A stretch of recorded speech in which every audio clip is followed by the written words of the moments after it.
And now, Chapter 2, The Lord in the Heart.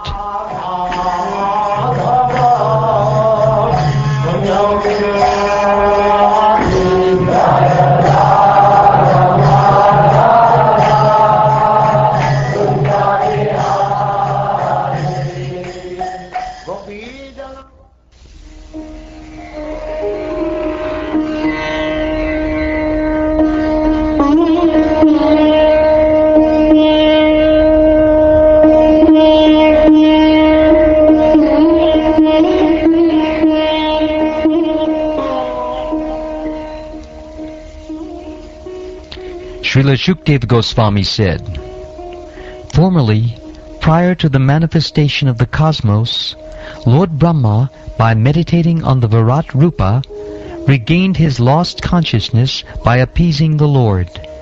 Thus he was able to rebuild the creation as it was before." The way of presentation of the Vedic sounds is so bewildering that it directs the intelligence of the people to meaningless things like the heavenly kingdoms.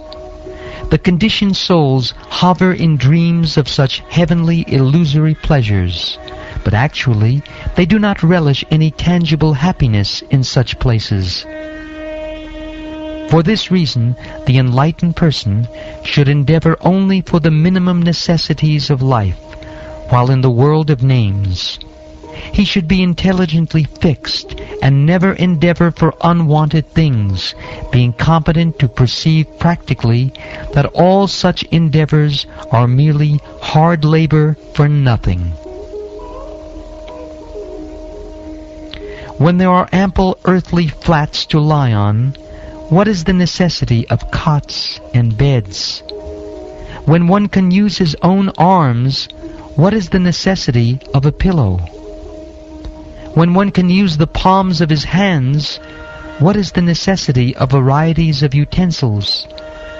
When there is ample covering or the skins of trees, what is the necessity of clothing? Are there no torn clothes lying on the common road? Do the trees, which exist for maintaining others, no longer give alms in charity? Do the rivers, being dried up, no longer supply water to the thirsty?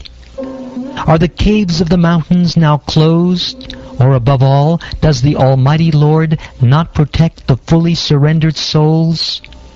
Why then do the learned sages go to flatter those who are intoxicated by hard-earned wealth?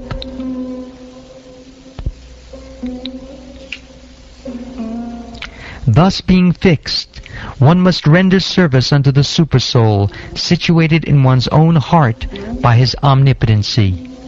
Because he is the almighty personality of Godhead, eternal and unlimited, he is the ultimate goal of life, and by worshipping him, one can end the cause of the conditioned state of existence. Who else but the gross materialists will neglect such transcendental thought and take to the non-permanent names only, seeing the mass of people fallen in the river of suffering as the consequence of accruing the result of their own work? Others conceive of the personality of Godhead residing within the body in the region of the heart and measuring only 8 inches, with 4 hands carrying a lotus, a wheel of a chariot, a conch shell, and a club, respectively. His mouth expresses his happiness, his eyes spread like the petals of a lotus, and his garments, yellowish like the saffron of a kadamba flower, are bedecked with valuable jewels. His ornaments are all made of gold, set with jewels, and he wears a glowing headdress and earrings. His lotus feet are placed over the whorls of the lotus-like hearts of great mystics. On his chest is the Kaustuba jewel, engraved with a beautiful calf, and there are other jewels on his shoulders. His complete torso is garlanded with fresh flowers. He is well decorated with an ornamental wreath about his waist, and rings studded with valuable jewels on his fingers. His leglets, his bangles, his oiled hair, curling with a bluish tint, and his beautiful smiling face are all very pleasing. The Lord's magnanimous pastimes and the glowing glancing of his smiling face are all indications of his extensive benedictions.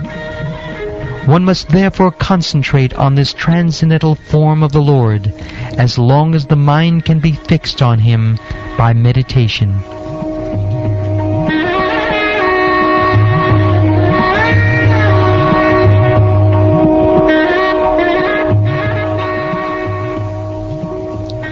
The process of meditation should begin from the lotus feet of the Lord and progress to his smiling face. The meditation should be concentrated upon the lotus feet, then the calves, then the thighs, and in this way higher and higher. The more the mind becomes fixed upon the different parts of the limbs, one after another, the more the intelligence becomes purified.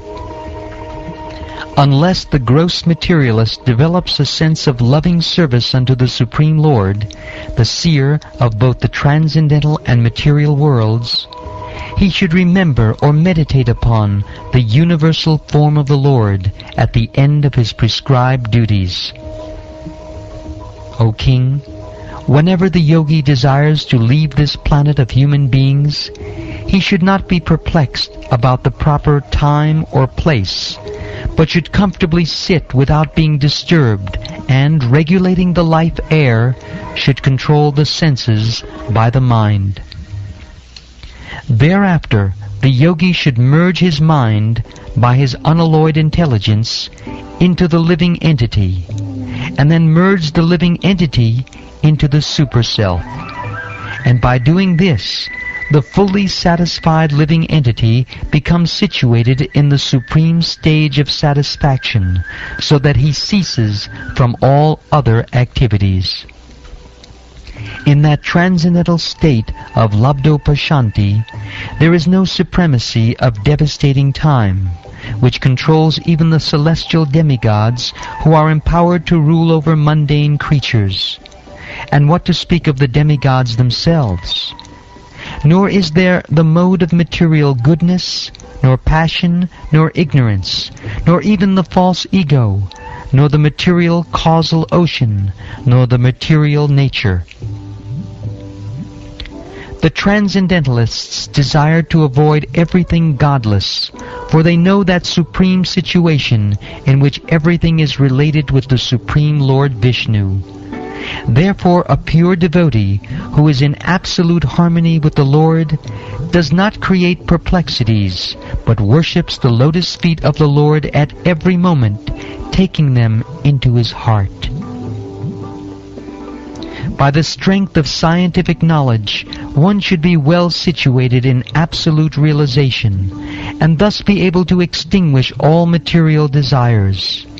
One should then give up the material body by blocking the air hole through which stool is evacuated with the heel of one's foot, and by lifting the life air from one place to another in the 6 primary places. The meditative devotee should slowly push up the life air from the navel to the heart, from there to the chest, and from there to the root of the palate. He should search out the proper places with intelligence. Thereafter, the bhakti yogi should push the life air up between the eyebrows, and then, blocking the 7 outlets of the life air, he should maintain his aim for going back home to Godhead. If he is completely free from all desires for material enjoyment, he should then reach the cerebral hole and give up his material connections, having gone to the Supreme.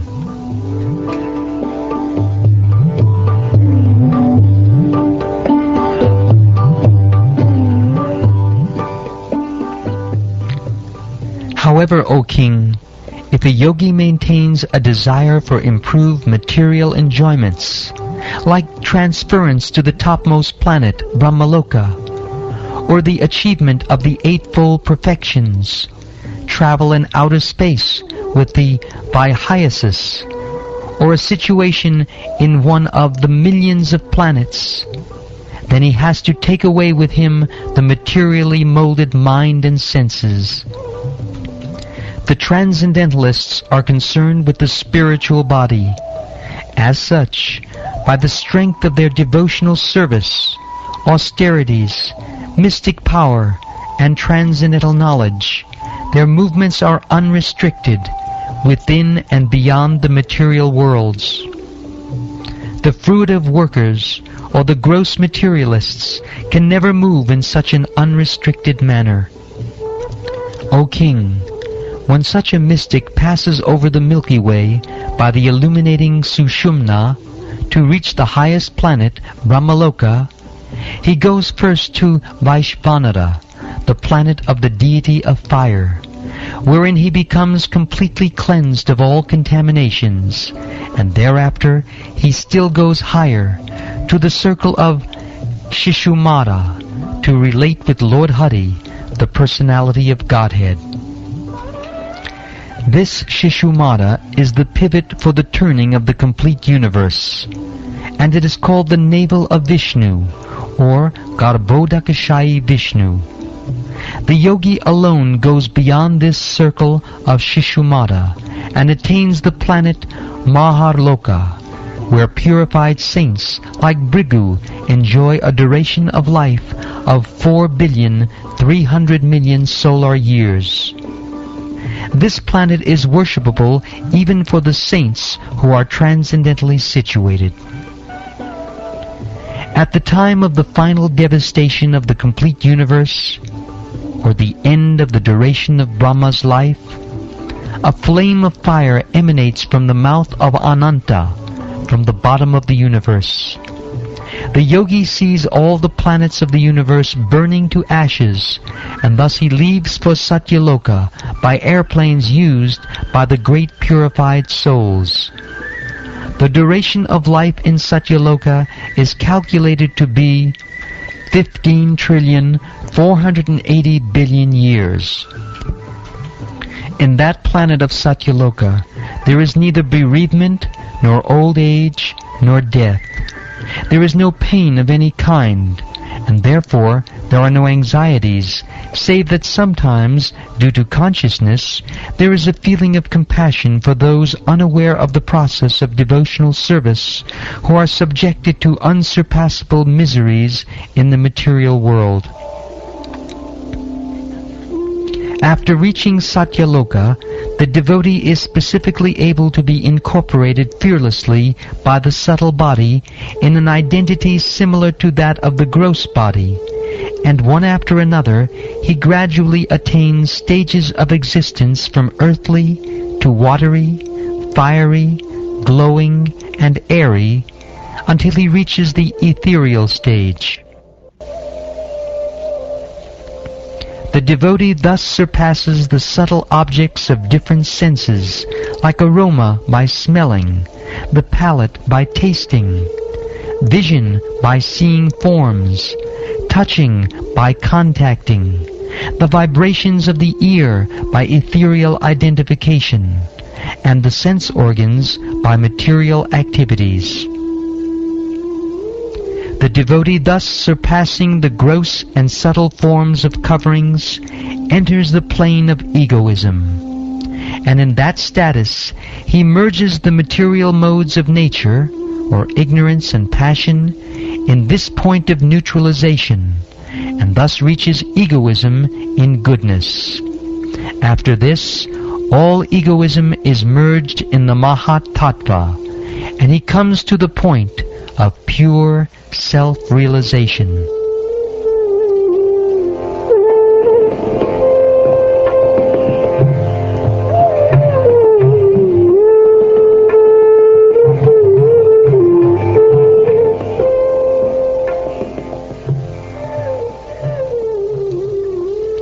Only the purified soul can attain the perfection of associating with the personality of Godhead in complete bliss and satisfaction in his constitutional state.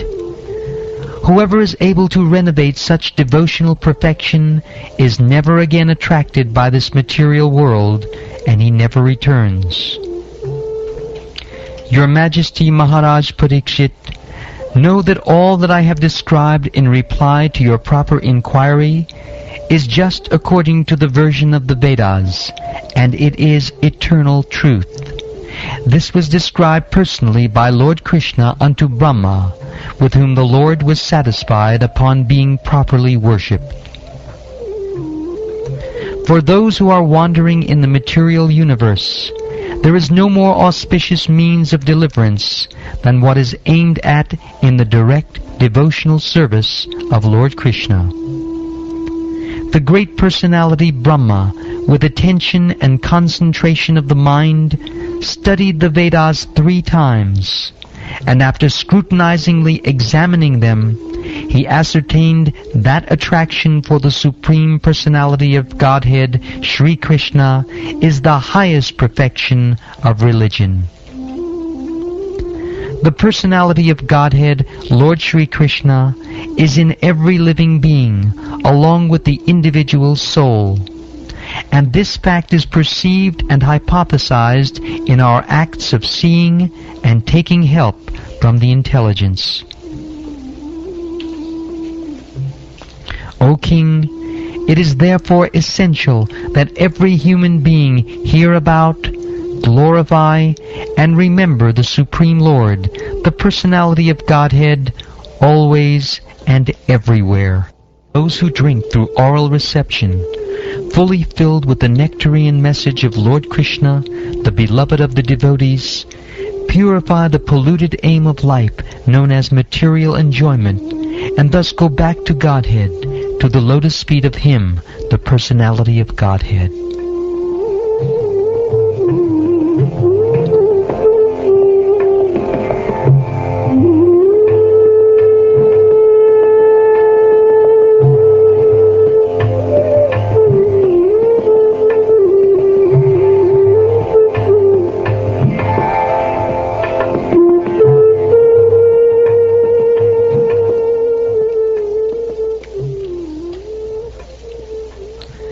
Thus ends the 2nd chapter of the 2nd canto of the Srimad Bhagavatam, entitled The Lord in the Heart.